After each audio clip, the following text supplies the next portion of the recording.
बकिया video देखने से पहले वीडियो को लाइक करें, राहम टीवी चैनल को सब्सक्राइब करें और बेल आइकन पर क्लिक करें। शुक्रिया। इसे हज़रत हकीमुल उम्मत मुजद्दिद मिल्लत मौलाना अशरफ अली थानवी रहमतुल्लाह ताला ने किस्सा लिखा है। एक अल्लाह के वली थे कि जिनको अल्लाह तबारक व ताला ने मकाम तौहीद अता फरमाया था। असरार तौहीद उन पर खुले हुए थे। बहुत बुलंद मुकाम विलायत व मार्फत को उनको नसीब था। उनका इंतकाल जो हो गया, विसाल हो गया। अल्लाह तबारक व ताला के यहाँ पेशी हुई। अल्लाह तबारक व ताला ने सवाल किया। इसलिए कि अल्लाह के सामने दो मौक़ों पर पेशी होती है, एक जिस्म मिसाली के साथ और एक जिस्म उनसरी के साथ। जिस्म मिसाली का मतलब यह है कि जब इंसान मरता है तो मरने के बाद किसी भी वक्त अल्लाह तबारक व ताला के सामने पेश होता है। अल्लाह उसकी रूह को एक जिस्म मिसाली अता फरमा देते हैं, तो जिस्म मिसाली के साथ वो अल्लाह के सामने पेश होता है और अल्लाह तबारक व ताला अपने मंशा के मुताबिक सवाल जवाब करता है। ये जिस्म मिसाली के साथ पेशी है। दूसरी पेशी जिस्म उनसरी के साथ, ये हमारे जिस्म जान खाक का जो जिस्म है, इस जिस्म उनसरी के साथ जो हमारी जो पेशी होगी, ये पेशी ये क़यामत में होगी। यानी रोज़े माशर जब कायम होगा, जब अल्लाह के सामने पेशी होगी, जिस्म उनसरी के साथ पेश होगी। जो जिस्म हमारा इस ज़मीन के अंदर गल सड़ गया है या ज़मीन की मिट्टी के अंदर फुर गया है, उसी को अल्लाह तबारक व ताला जमा करके हमारी रूह के साथ मुत्तसिल करके अपने सामने खड़ा करेंगे। ये वो हकीकी पेशी होगी जो रोज़े माशर में होगी।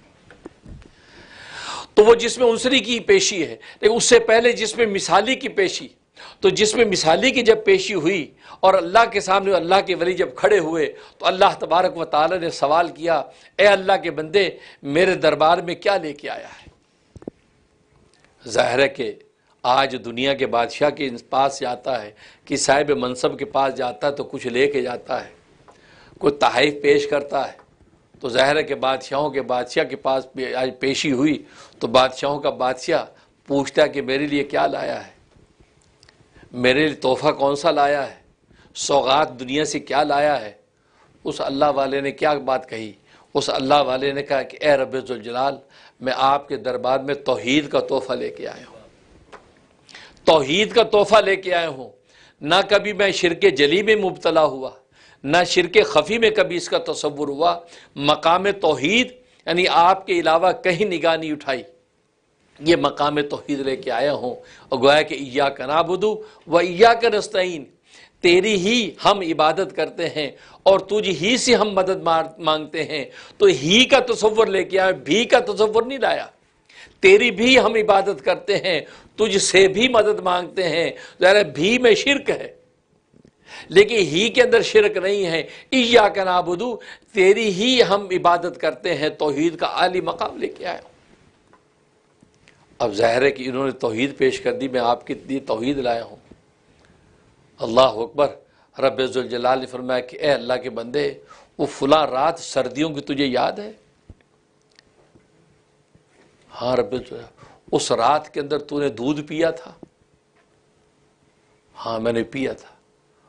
और पीने के बाद जब सू उठा तो तेरे पेट में दर्द था? जी जी हाँ दर्द था। तो तूने उस वक्त क्या कहा था? सोचने लगा, रब्बुल जलाल, हाँ मुझे याद आ गया, मैंने रात को दूध पिया था, सो गया था। सो जब उठा पेट में दर्द था तो मैंने घर वालों से कहा कि रात मैंने दूध पी लिया जिसकी वजह से पेट में दर्द हो गया। कहा कि ये तौहीद है। ये तौहीद है कि एक दूध की क्या मजाल है कि तेरे पेट में दर्द कर सके, सिवाय हमारे मंशा के, हमारी मर्जी के सिवा एक पत्ता हरकत नहीं कर सकता, एक ज़र्रा हरकत नहीं कर सकता।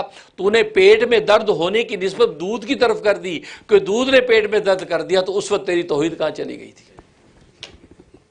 घबरा गए। अल्लाह अकबर। दुनिया में जिसको तौहीद समझता रहा वो तौहीद नहीं थी, वो तो इकरार तौहीद था, तस्दीक तौहीद थी। ये तो अल्लाह तबारक व तआला की रहमत थी, उसको हकीकत तौहीद का पर्दा देकर कबूल कर लिया था। लेकिन अगर सवाल जवाब करने लगे तो हमारी तौहीद का भी पोल खुल जाए। तो एक छोटी सी बात कि इंसान नॉर्मल लाइफ में कह देता कि पेट में दर्द हो गया, यार मैं दूध पिया था पेट में दर्द हो गया, और यार पानी मैंने ज़्यादा ठंडा पी लिया नजला हो गया, यार मैंने ये खांसी हो गई, मैंने ये फलां चीज़ खा ली थी। تو گویا کہ دنیا کی یہ چیزیں کہ جن کی اپنی کوئی مجال نہیں ہے کہ کوئی تصرف کر سکے اس متصرف کے بغیر، اس کے منشا اور اجازت کے بغیر ایک پتا اور ذرہ حرکت نہیں کر سکتا، تو دنیا کی یہ چیزیں کیسی اپنی صلاحیت ظاہر کو کر سکتی ہیں؟ کہ یہ تیری توحید تھی؟ اب آپ سوچئے، میں اور آپ صبح شام عام گفتگو کے اندر یہ سب عنوانات اختیار کرتے ہیں، پھر بھی ہم کہتے ہیں ہم بڑے موحد ہیں، ہم توحید کے مقام پر فائز ہیں۔ یہ اللہ کی لطف و عنایت ہے کہ وہ اس کو توحید سمجھتا ہے اور ضابطے کی روح پر ہماری گرفت نہیں کرتا، ورنہ حقائق توحید اور اسرار توحید اس قدر بلند ہیں کہ ایک دودھ کی طرف پیٹ کے درد کی نسبت کرنے پر بھی اللہ تبارک و تعالیٰ پکڑ کر لیتے ہیں۔